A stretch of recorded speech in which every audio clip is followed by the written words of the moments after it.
Bienvenue à la quatrième partie. Comme promis, dans cette partie, nous allons voir comment définir un employé en tant qu'utilisateur et qu'est-ce que cet utilisateur peut faire par la suite dans la prochaine vidéo. Donc, nous allons juste nous concentrer juste sur comment l'administrateur peut définir un employé comme utilisateur pour pouvoir avoir accès à l'application.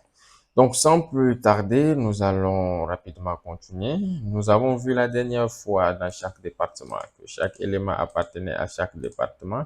Donc, nous pouvons poursuivre ici, toujours dans paramètres de configuration. Nous avons ici ce que nous appelons utilisateur. Donc, c'est la même procédure. Je clique sur utilisateur. Je devine l'élément que je dois ajouter. Je fais ça, David Dupont. Je viens là, j'active son compte. Donc, l'activation des comptes ici, c'est juste que lorsque je mets actif, l'utilisateur, il est actif et il pourra se connecter à chaque fois à l'application. Mais si je mets désactivé, ce qui veut dire qu'il ne pourra pas avoir accès à l'application. Donc, pour moi, je trouve encore plus cet avantage dans, je sais pas, dans la partie ou dans le domaine où j'ai Monsieur David Dupont, Monsieur David Diop, autant pour moi, qui part en congé et que je ne veux pas, je veux conserver ces données et que je ne veux pas qu'il ait accès aux données de l'application, qu'il sache ce qui se passe durant ces périodes de congé. Là, je viens ici et je désactive son profil, ce qui ne lui permet pas du tout de pouvoir être à l'actualité des informations à temps réel vu qu'il est en congé et il se repose. À son retour, on pourra toutefois revenir et activer. Donc ici, je sélectionne activer. Je viens ici, je dis bon, il appartient au département direction. Donc, je viens là, il faut reconnaître que ici, ce sont les droits. Donc, ces droits permettent à la personne de pouvoir avoir un accès limité ou un accès total sur la gestion de l'application. Et ici, le droit à direction revient comme si c'est un droit d'administrateur. C'est pas comme si, mais c'est un droit d'administrateur. Donc, je l'attribue le droit d'administrateur. Et il faut bien noter que les premiers identifiants de cet utilisateur sont créés par l'administrateur et au fur et à mesure que l'utilisateur lui-même aura accès à la page, il a la possibilité de modifier ses identifiants propres à lui et que personne ne puisse le savoir. Mais c'est par défaut, c'est l'administrateur qui l'attribue les identifiants afin que lui puisse se connecter avec ses identifiants et il pourra par la suite les modifier. Donc ici, je vais sélectionner, je vais lui donner un identifiant. Je dis, bon, je l'appelle David, hein, par son nom, hein, David. Je mets David. Donc, son mot de passe, je vais prendre quelque chose de simple. Je vais faire 1, 2, 3, 4. Voilà. Donc, je prends 1, 2, 3, 4. Et je valide. C'est la même procédure. Donc, nous pouvons bien voir que Monsieur David est bel et bien dans la base de données. Et il a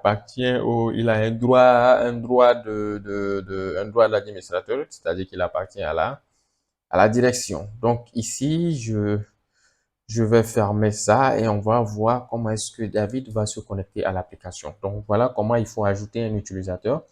Donc je vais rapidement me déconnecter ici, là, sur le bouton de connexion. Je fais ça. Ça, c'est pour complètement fermer l'application. Ça, c'est pour se reconnecter et ça, c'est pour annuler au cas où on s'est trompé pour cliquer là. Donc, je vais me dire que moi, je me déconnecte et que quelqu'un d'autre doit se reconnecter.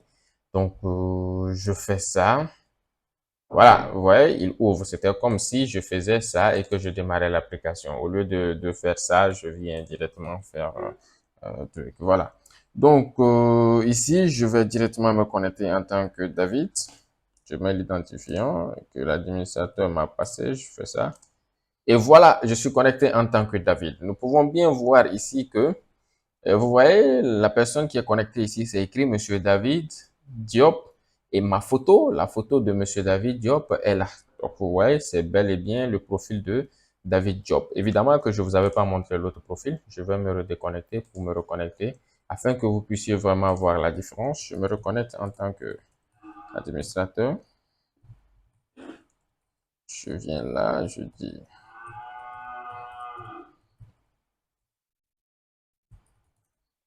Donc, vous voyez ici, la personne, le profil de l'élément connecté, la personne s'appelle All Universal. Et bien sûr qu'il n'y a pas de photo parce que All Universal n'avait pas enregistré sa photo. Donc, c'est un peu ça. C'est un peu ça. Donc, All Universal, c'est l'entreprise développeur. Donc, tout membre de l'entreprise qui passe pour une intervention se connecte avec le profil All Universal pour laisser des traces de modification dans l'application. On se reconnecte en tant que David. C'était juste pour vous montrer vraiment comment avoir le profil de la personne qui est connectée. Donc, c'est un peu ça. Donc, nous avons Monsieur David Diop et voilà sa photo. Donc, c'est le profil de Monsieur David Diop. Et voilà Monsieur David Diop qui est actuellement connecté en tant que administrateur de cette application. Donc, voilà comment enregistrer, définir un utilisateur autant pour moi dans l'application pour qu'il puisse avoir accès à l'application. Nous allons nous retrouver dans la prochaine série pour voir comment est-ce qu'on peut, cet administrateur, Monsieur David Diop, comment il peut déjà commencer par affecter des tâches à ses éléments, à ses employés dans l'entreprise, comment il peut commencer par manipuler ces tâches. Nous allons le voir dans la prochaine vidéo, évidemment. Donc, je vous donne rendez-vous à la prochaine vidéo. Merci et restez connectés. Abonnez-vous pour ne pas rater la suite de cette formation. Merci et à la prochaine.